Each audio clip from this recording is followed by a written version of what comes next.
How much land does a man need to bury a single memory? For 10 years, Elias Thorne had believed the answer was all of it. Every sun-scorched acre of his ranch, from the whispering cottonwoods along the creek to the silent, watchful mesas that clawed at the horizon, served as a tombstone for the life he had lost. The silence of the land was the only hymn he could tolerate, a vast and empty church where he performed the daily rituals of survival. He mended fences that contained nothing but dust and ghosts, drew water from a well for one man, and ate his meals at a table set for 3, though 2 of the chairs had remained empty for a decade.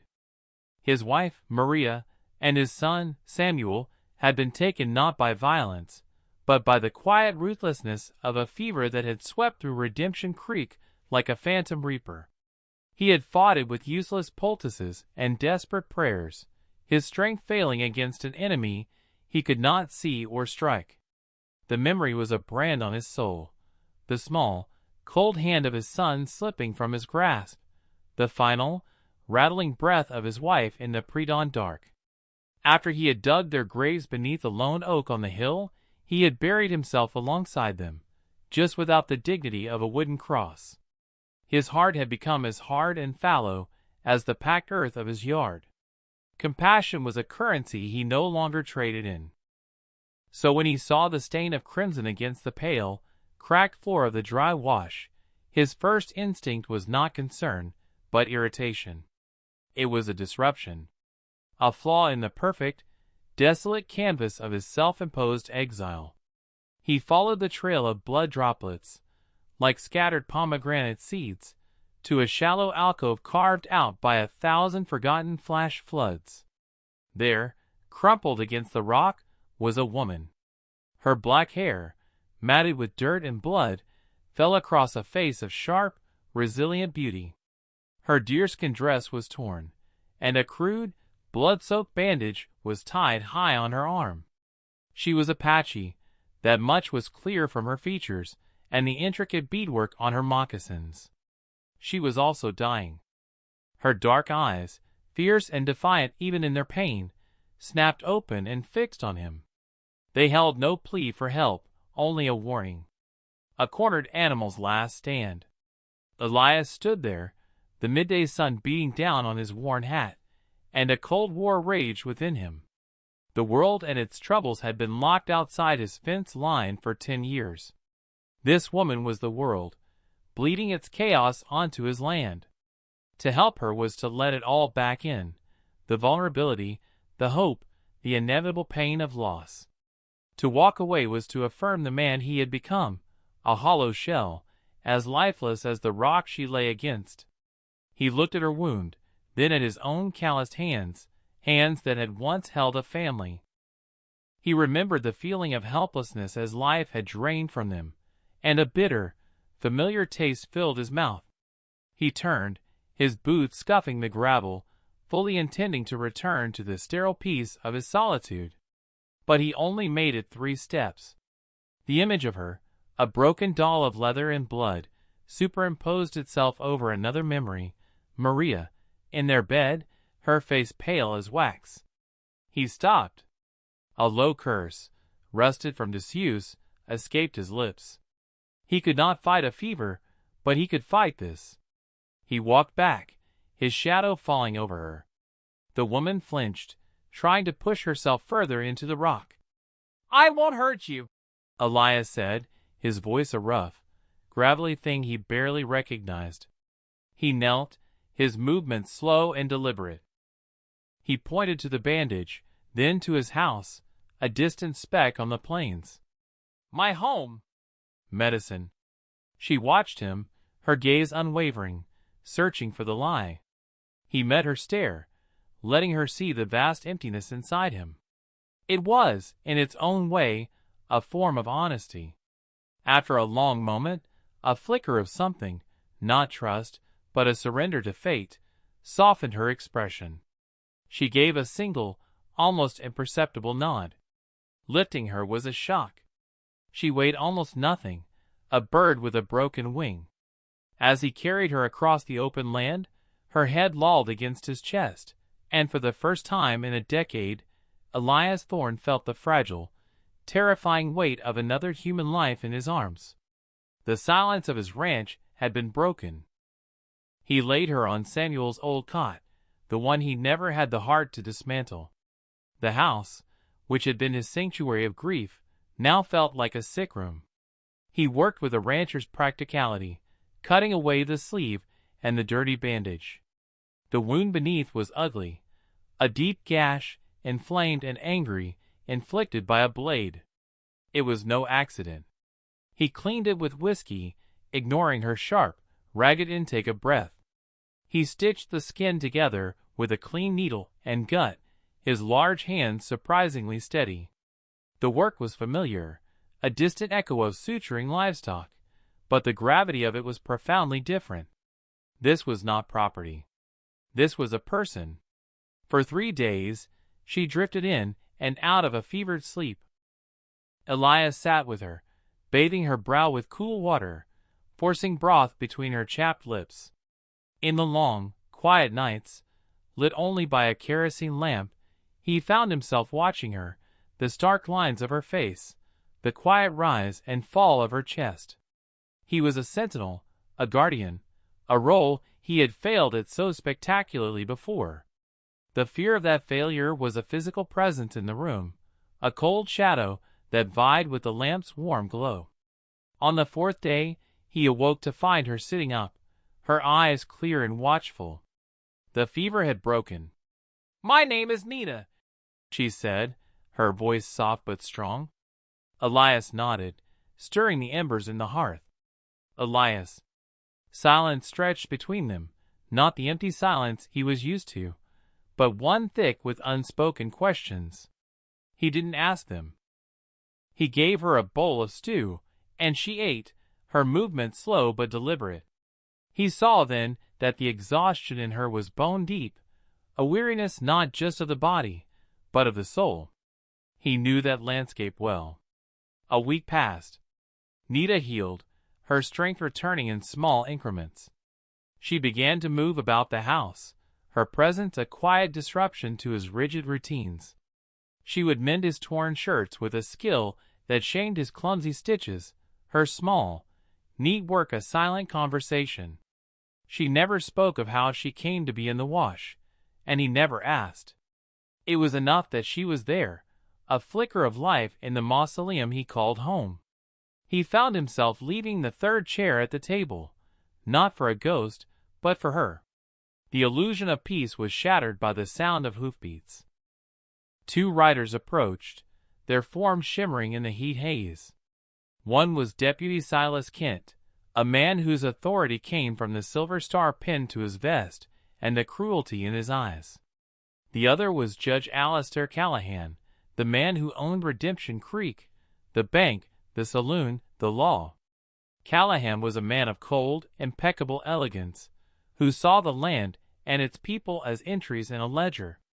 Elias met them on the porch, his body a silent barrier to the house. "Thorne," Callahan greeted, his smile thin and predatory. He did not dismount. "A stranger to town, I know, but we hear things. We are looking for a stray. An Apache woman caused some trouble over at the new silver claim." Silas's eyes scanned the property, lingering on the barn, the well, the closed door of the house. "Seen anyone like that, Elias?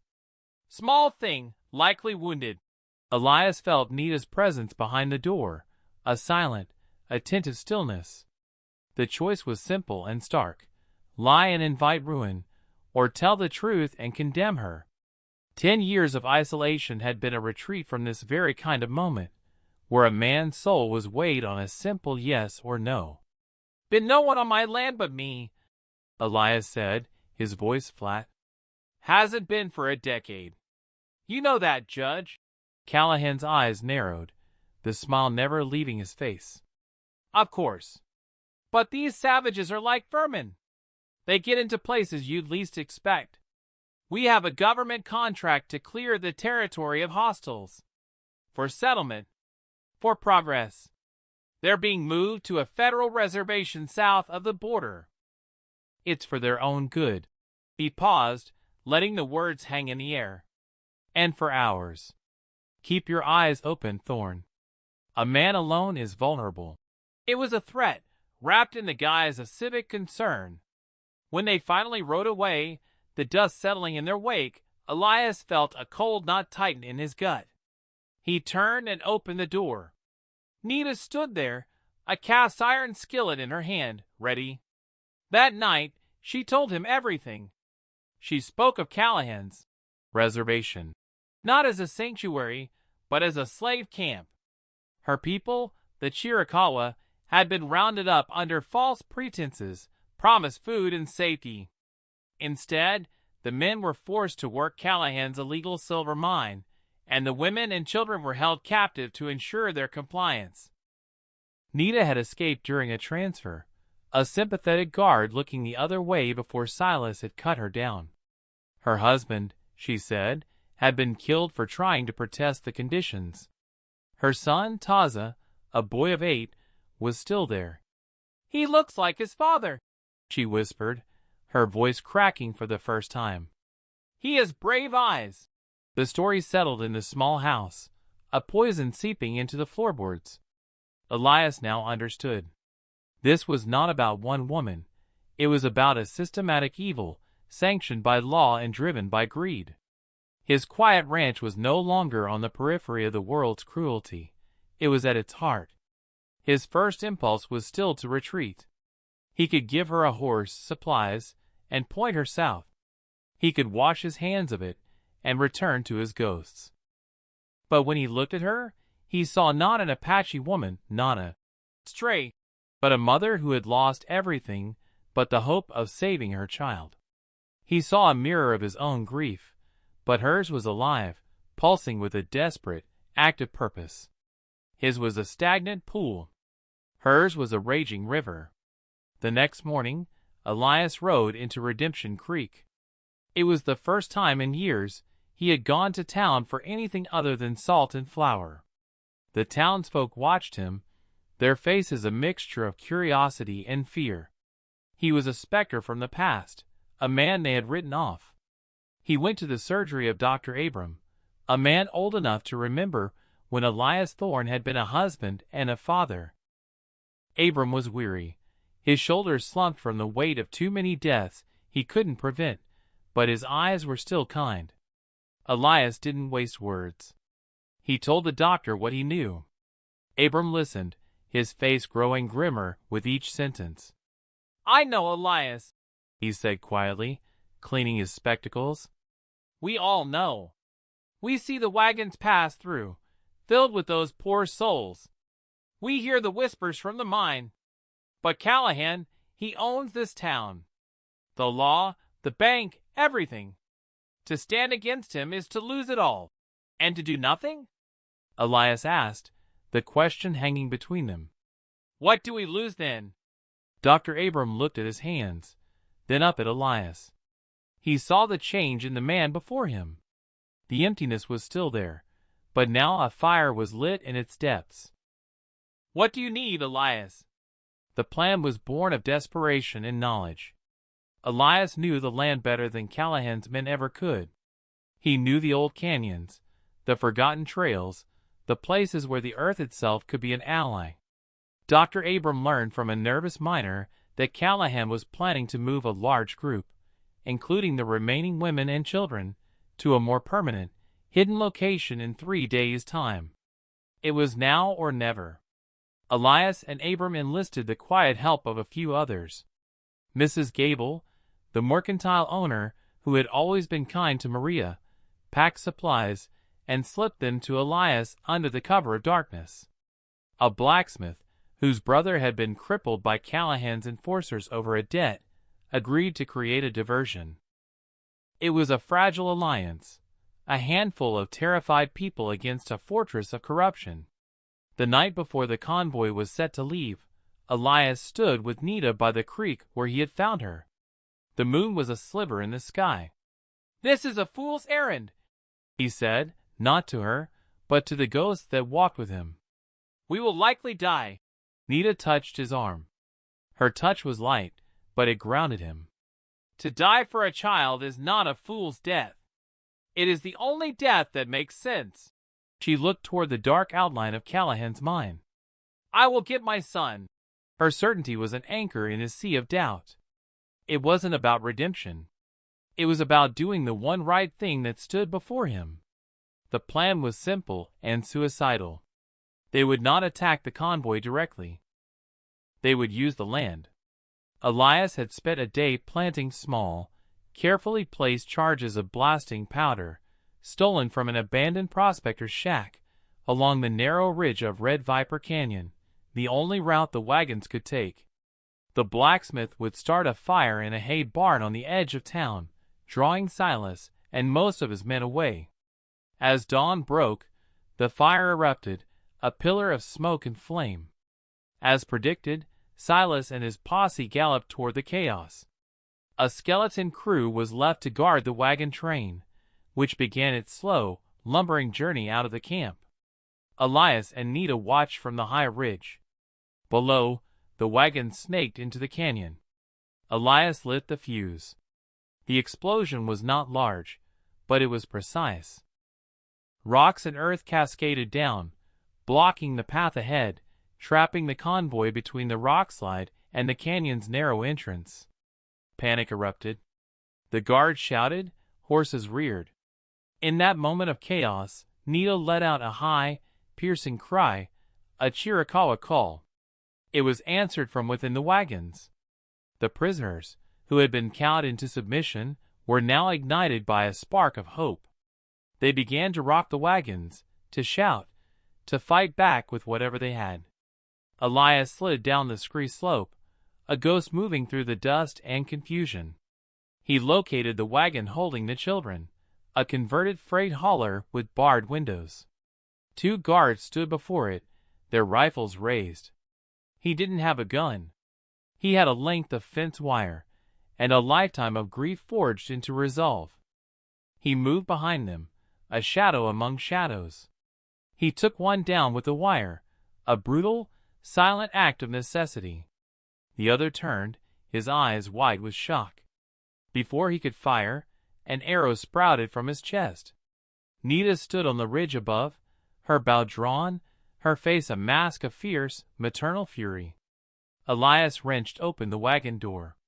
Children, their faces streaked with dirt and terror, stared back at him. "Taza!" he called.